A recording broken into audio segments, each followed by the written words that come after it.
एक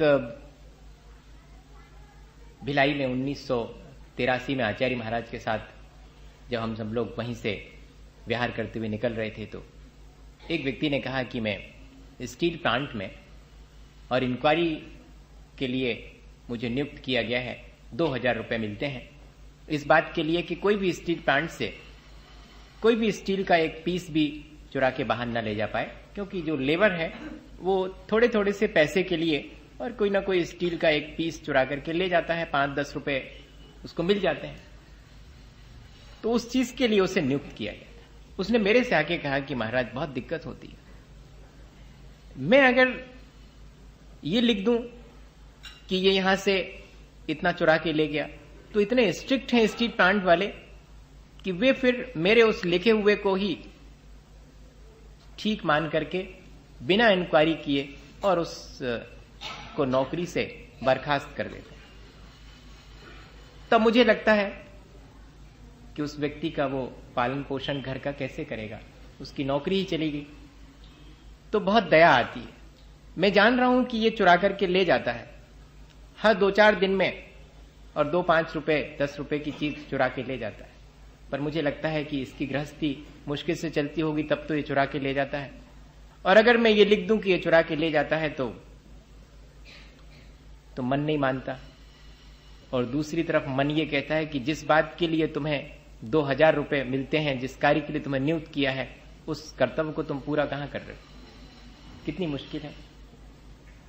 तब ऐसी स्थिति में सत्य भी बोलना है और प्रिय भी होना चाहिए, दूसरे के लिए अहितकारी नहीं होना चाहिए। आप बताइएगा कि क्या करें। मैं भी सोच में पड़ गया। फिर मैं रत्नगण श्रावकाचार पढ़ रहा था, उसी दौरान मैंने उनसे कहा कि आप 1-8 दिन में मेरे से मिलिए, जरा मुझे सोचने दीजिए। मैं इस मुश्किल में पड़े हुए आपको कोई ठीक ठीक बात कहूं जो कि आगम सम्मत भी हो, विरुद्ध ना हो, तो मुझे सोचना पड़े। मैं उसमें पढ़ रहा था तो मुझे उसका तरीका मिल गया कि एक सदगृहस्थ के लिए सत्य बोलने का उपाय घर गृहस्थी के बीच में बहुत आसान है।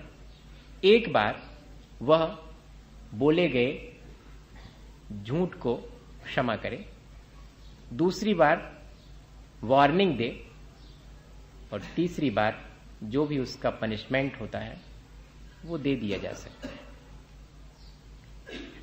इतनी ही प्रक्रिया। सच मुझे बोलना है, मैं जानता हूं कि ये सच है, सामने वाले ने चोरी करी है, लेकिन अभी मैं अगर सच बोलता हूं तो उसका अहित हो जाएगा। इसलिए उससे कह दिया कि जाओ, क्योंकि पहली बार तुम्हें हमने ऐसा करते देखा है, इसलिए क्षमा किया, अब मत करना। दूसरी बार अगर पुनः वह उसी चीज को कहता और हम जानते हैं कि ये इसने ऐसा किया है, तो हम उसे सिर्फ ये कहते हैं कि ट्वाइस, 2 बार हो गया, वार्निंग। अब तीसरी बार अगर वो उसी प्रक्रिया को करता है तो जो सच्चाई है वो हम अब व्यक्त कर देंगे, क्योंकि हम 2 बार उसे वार्निंग दे चुके थे, अब हम उस पर दया नहीं करें।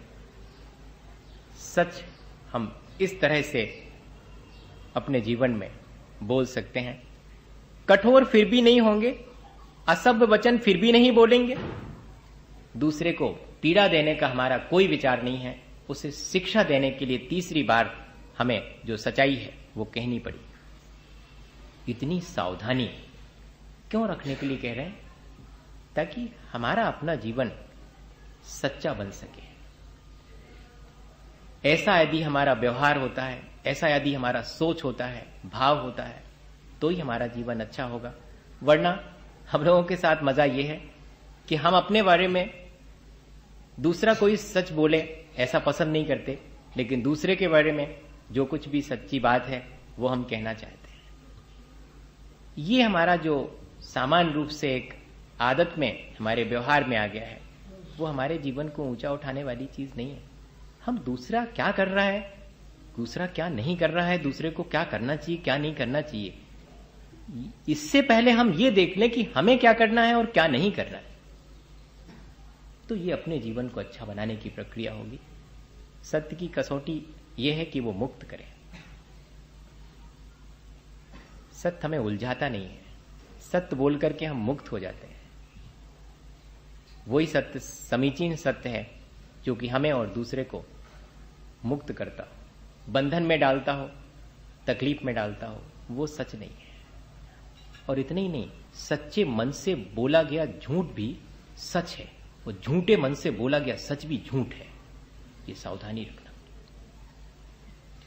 वो बीच में मुझे याद आ गया कि ये पॉइंट तो अपन मिस ही कर जाएंगे, क्योंकि कई लोग ऐसे होते हैं जो कि खुद तो बहुत झूठे होते हैं लेकिन सच बोलने का दंभ करते हैं। और अगर कोई व्यक्ति वाकई में भीतर सच्चा है, हम स्वयं सच्चे हैं, फिर हमारे मुंह से जो भी निकल जाएगा वो सच ही होगा। कैसे? क्योंकि वो दूसरे का अहित नहीं कर सकता। और झूठा व्यक्ति तो सच भी बोलेगा तो दूसरे का अहित करने के लिए बोले। इसलिए अपने मन को पहले परख लेना चाहिए कि मेरा मन झूठा तो नहीं है इस सच को बोलते समय।